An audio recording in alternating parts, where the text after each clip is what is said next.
Welcome to the Defense and Aerospace Report. I'm your host, Vago Muradian, and welcome to our weekly cyber report sponsored by Northrop Grumman. Joining us now is Jay Healy, a United States Air Force veteran who is a senior research fellow at Columbia University, and he's also affiliated with the Atlantic Council think tank in Washington, D.C. Jay, thanks very much for joining us. Hey, thanks for having me, Vago.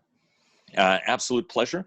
Good to be talking to you again. For anybody who knows your background, you certainly have been at this game for a while, and you were in the Air Force at a time when the Air Force was in a truly unique, you were part of a pioneering cadre of captains who were part of a fascinating time in the 90s when it came to this sort of realization and the birth and the understanding of cyber. Talk to us a little bit about how senior leaders, and frankly, how all leaders need to think about cyber, given that it bears enormous similarities in some manner to other domains of warfare, whether it's air, land, sea, and even space, but also where it actually radically differs from those domains. Talk to us a little bit about how folks should be thinking about it, seeing as you are an instructor at Air University and you talk to senior leaders about this very issue.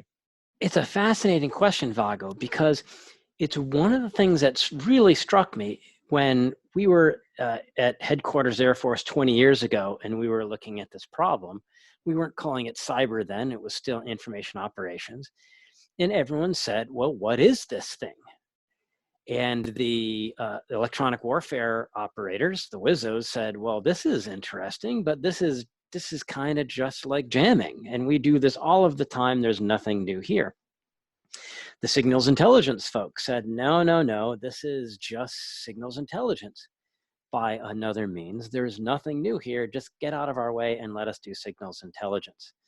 The space community said, look, this is just like space because it touches every part of everything, just like space does. Like space, from space, you can touch any part of the earth. And the same thing is true about this new internet thing.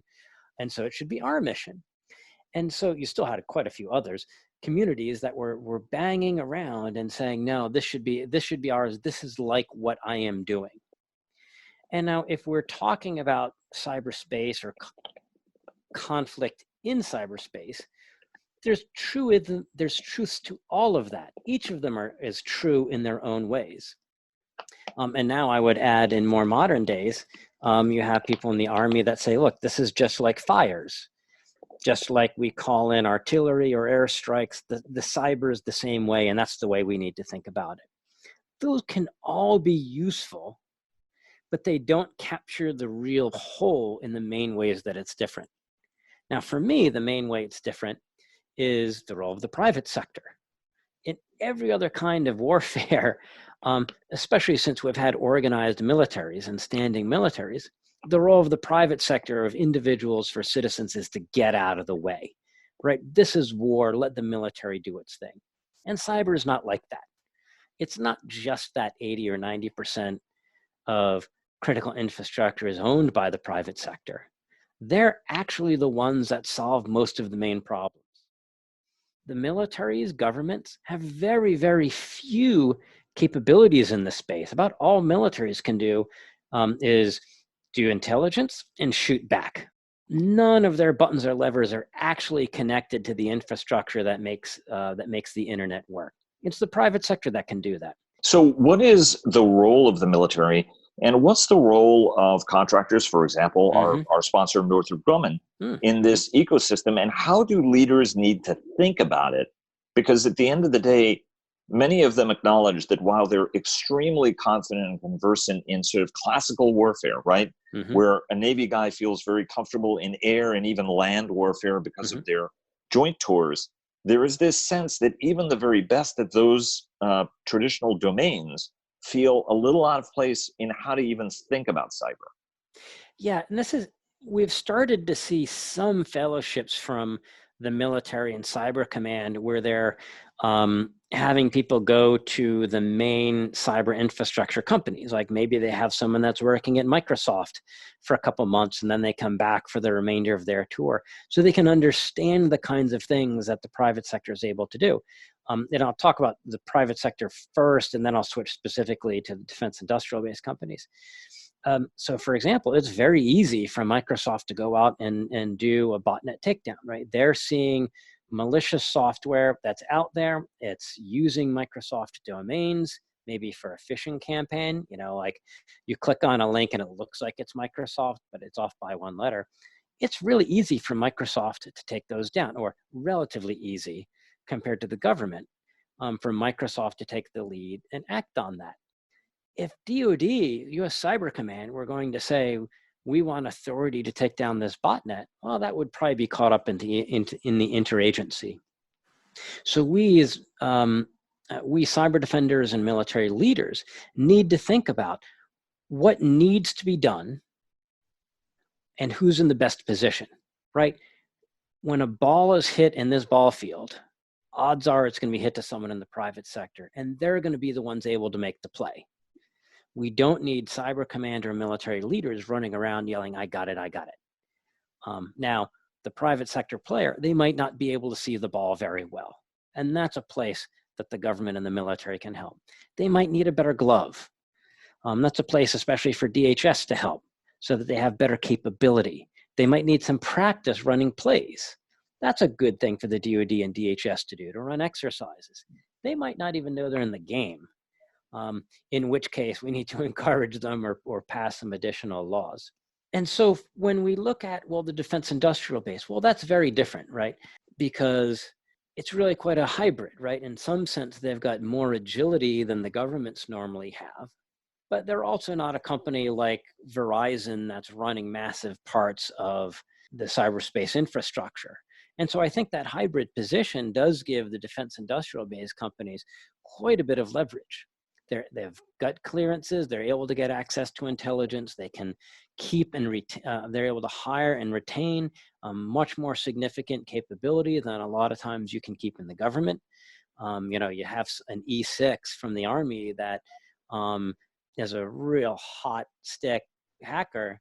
Well, yes, it's too bad if they separate from the military, but if we can keep them in the defense industrial base companies, that still is keeping them for national security purposes. We just had the Cyberspace Solarium Commission reported 75 findings. We've had Senator King on, as well as Representative Mike Gallagher, the co-chairs of that initiative. Are they proposing the right things to get us to that focus so you don't have the wrong person saying, I've got the ball, I've got the ball, I've got the ball, and at the end of the day, nobody gets the ball?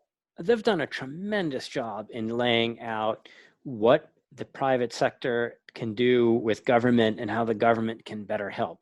A phrase that I heard Chris Inglis use, and one that I've been using for years, was in cyber conflict and competition, generally the private sector is the supported command, not the supporting command.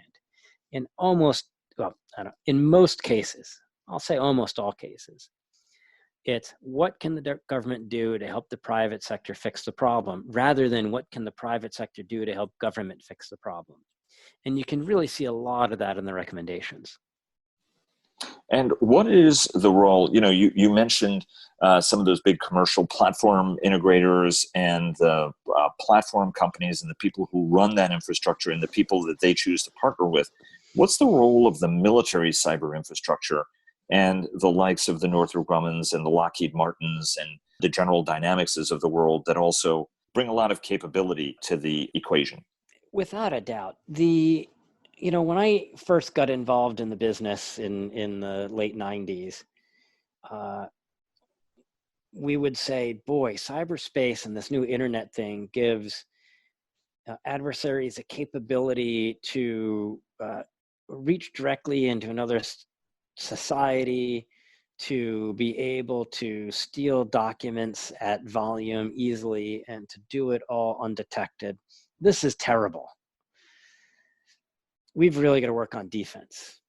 Now, what I hear from military leaders and DoD leaders tends to be, wow, this internet thing allows you to reach across borders into the other side's society, steal what you need, hold their societies at risk, and not get caught. This is awesome. This is fabulous. And so we've really switched from seeing this as a terrible risk to a fabulous opportunity. So I do think we need to start switching that back. and making sure we get our defense first. Back then, Deputy Secretary of Defense John Hamre said defense is more important because we've got a lot of ways of reaching out and touching someone in the Department of Defense, but if our networks aren't working, then none of that other stuff really matters. So I would like to see a little bit more of that prioritization come back to the defense versus the offense. It's hard because the offense is sexy. We always like additional opportunities and to be able to present the president with different options for being able to affect, like the Iranian nuclear enrichment capability or North Korean strategic rockets and looking for different ways to disrupt those. The DIB within that, the defense industrial base, just brings an amazing amount of capacity and indeed firepower, both capacity on having deep benches of experts to come together on project management and being able to look at complex projects and bring them all together, and to be able to fold security requirements into those at hopefully a relatively early stage in the process. And also literal firepower, being able to do capacity development for offensive and defensive capabilities. Jay, thanks very much for joining us. Look forward to having you back on anytime. Thank you. And thanks for joining us. Please follow our daily interviews with top government, military, industry, and thought leaders at Defense and Aerospace Report, and subscribe to our weekly newsletter. Follow us on Twitter at DefAero Report. That's at DEFAERO Report. Like us on Facebook at Defense and Aerospace Report, and check us out on LinkedIn. And check out our weekly cyber report sponsored by Northrop Grumman, and our technology report sponsored by General Motors Defense. For more than 80 years, Bell has pushed past the boundaries of what's possible to drive aviation forward, going above and beyond flight, bellflight.com. Thanks again to Bell for their generous sponsorship, and we'll see you again tomorrow.